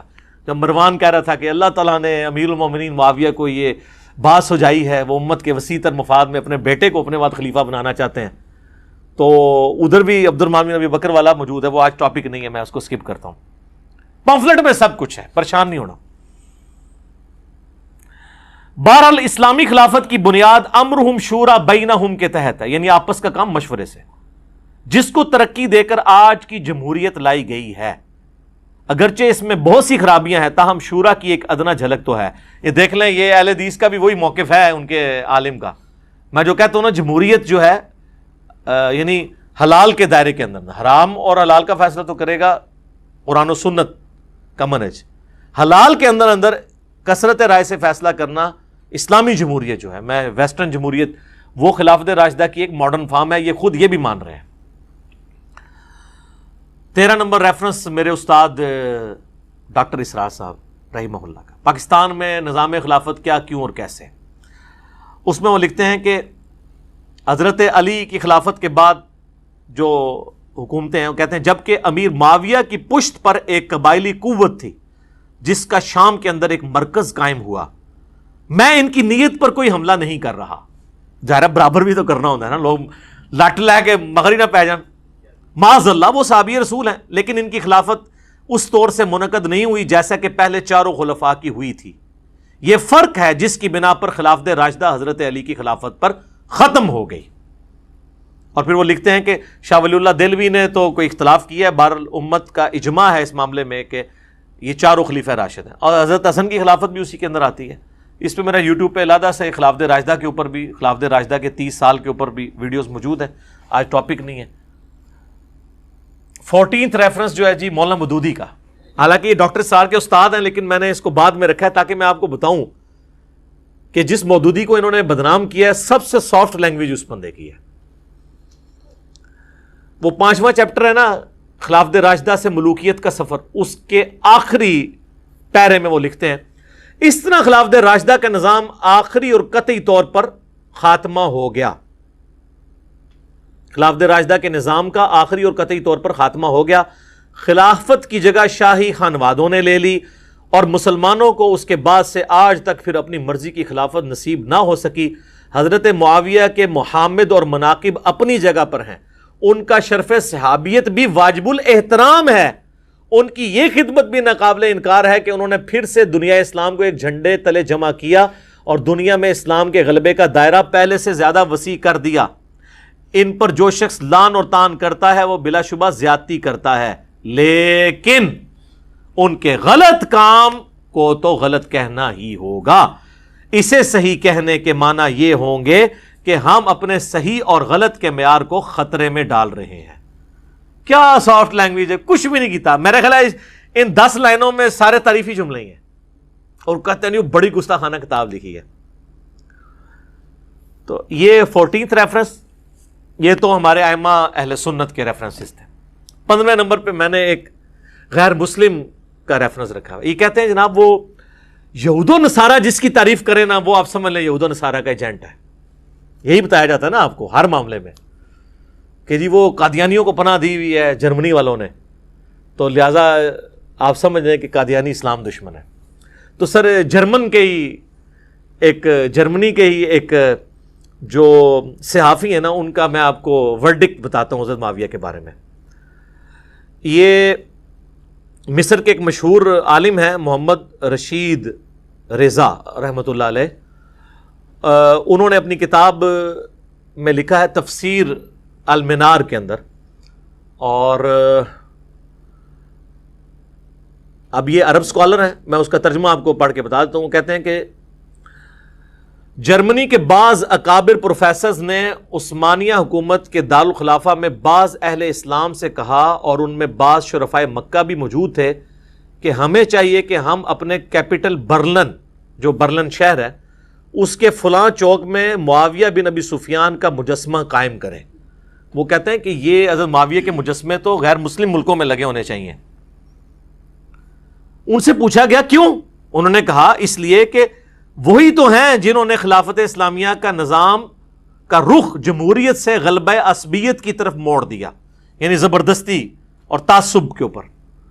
اگر وہ نہ ہوتے تو روئے زمین پر اسلام پھیل جاتا اور ہم جرمن اور یورپ کے تمام قبائل عرب مسلمان ہوتے۔ وہ کہتے ہیں یہ جو ہم چاند ایک بچ گئے ہیں نا، یہ بھی حضرت معاویہ کو دعائیں دو کہ انہوں نے اس وقت حکومت کا نظام ہی بدل دیا، ہمیں تو چاہیے ان کو اپنا لیڈر مان کے ان کے مجسمے لگائیں۔ یہ میں نے حوالہ اس لیے رکھا ہے 15 نمبر پہ کہ ہمیں تو یہی بچپن سے بتایا جاتا ہے نا کہ جس کی یہود و نصارہ تعریف کریں نا اس حوالے سے، تو وہ آپ کو پتہ چل جائے گا کہ اسلام کے خلاف کیا۔ تو میں ان چیزوں پہ کامنٹس نہیں کر رہا، میرا بس کام صرف تھا کہ آپ کو بتا دوں۔ باقی یہ 15 ریفرنسز تھے، اور آخر میں میرا اپنا ریفرنس بھی ہے جو میں بیان کر دوں۔ وہ 5B ریسرچ پیپر ہے، واقعہ کربلا کا حقیقی پس منظر، 72 صحیح الاسناد احادیث کی روشنی میں۔ یہ 72 کا ٹائٹل تو شہدائے کربلا کی نسبت سے احادیث 200 سے زیادہ ہیں، اکثر بخاری اور مسلم سے ہیں۔ یہ عربی میں بھی ہے، اردو میں بھی ہے، ہندی میں بھی ہے، انگلش میں بھی ہے۔ ہماری ویب سائٹ اہل سنت پاک .com سے ریسرچ پیپرز والے پورشن میں جا کے 5B ریسرچ پیپر مفت ڈاؤن لوڈ کریں۔ اس میں اکثر احادیث بخاری مسلم سے ہیں۔ ادر دین بخاری مسلم کے اوپر میں نے دور حاضر کے جو بڑے محققین ہیں اسماء و رجال کی فیلڈ کے، شیخ البانی ہوں، شیخ زبیر لیزئی ہوں، شیخ شعیب آرناؤت ہوں رحمہم اللہ اجمعین، اور باقی جو ہیں محدثین، ان کے باقاعدہ تحکیم لگائی ہے۔ اس میں کوئی ایک حدیث بھی ایسی نہیں ہے جسے کسی نہ کسی محدث نے صحیح نہ کہا ہو، کسی نے ضرور اس کو صحیح کہا ہوگا۔ سب کی سب میں نے ایک جگہ الحمدللہ جمع کی ہیں، اور اس میں مینلی میں نے 6 ٹاپک کور کیے ہیں۔ وہ میں آپ کو صرف ان کے عنوان بتا دیتا ہوں۔ پہلا ٹاپک ہے منہج نبوی پر قائم خلافت راشدہ کی صحیح مدت کتنی تھی، اور خلافت راشدہ کے اہل حقیقی خلفائے راشدین کون ہیں۔ اس کے بعد دوسرا اس کا ٹاپک جو ہے وہ ہے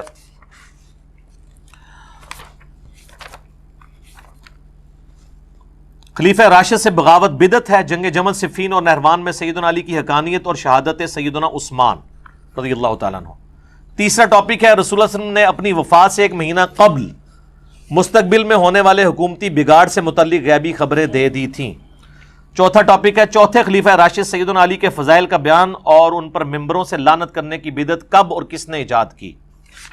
اس کے بعد پھر 5واں ٹاپک ہے حضرت معاویہ رضی اللہ تعالیٰ عنہ کو حکومت مل جانے کے بعد سے بتدریج امت پر کیسی ملوکیت مسلط ہوئی اور اس کا بھیانک نتیجہ کیا نکلا۔ اور پھر 6واں ٹاپک ہے سیدنا حسین کے فضائل کا بیان اور یزید ابن معاویہ کی ملوکیت میں اس کے گورنر عبید اللہ ابن زیاد کے ذریعے مظلومانہ شہادت۔ تو یہ سارے ٹاپکس میں نے کور کیے ہیں، اور یہ ریسرچ پیپر آپ فری ڈاؤن لوڈ کریں۔ اگر ہارڈ کاپی منگوانی ہے تو یہ ریسرچ پیپر اور 8 ریسرچ پیپر اور ہیں، ٹوٹل 9 اور 3 اذکار کارڈ، 12 کا پیکج صرف 300 روپے میں آپ TCS عام ڈاکنی TCS کے ذریعے اپنے گھر منگوا سکتے ہیں۔ صبح 9 سے لے کر شام 5 بجے تک آپ کال کر سکتے ہیں ہماری اکیڈمی میں، +92 کے کوڈ کے ساتھ، اور پاکستان میں کریں گے تو 032159000162 ہماری اکیڈمی کا نمبر ہے۔ بعض اوقات بیزی بھی ملتا ہے، ظاہر ہے کہ بہت زیادہ کالز آ رہی ہوتی ہیں اور آپ کو یہ لگ رہا ہوتا ہے بیل جا رہی ہو، بیل جا نہیں رہی ہوتی، وہ سننے کے دوران دوسری بیل آ رہی ہوتی ہے، لہذا ناراض نہ ہوا کریں، نمازوں کا وقفہ بھی ہوتا ہے۔ وہاں پہ آپ کال کریں، صبح 9 سے لے کے 5 بجے تک آپ یہ ریسرچ پیپر فری اس اعتبار سے گھر منگوا سکتے ہیں کہ TCS کا خرچہ ہی 300 سے زیادہ ہے۔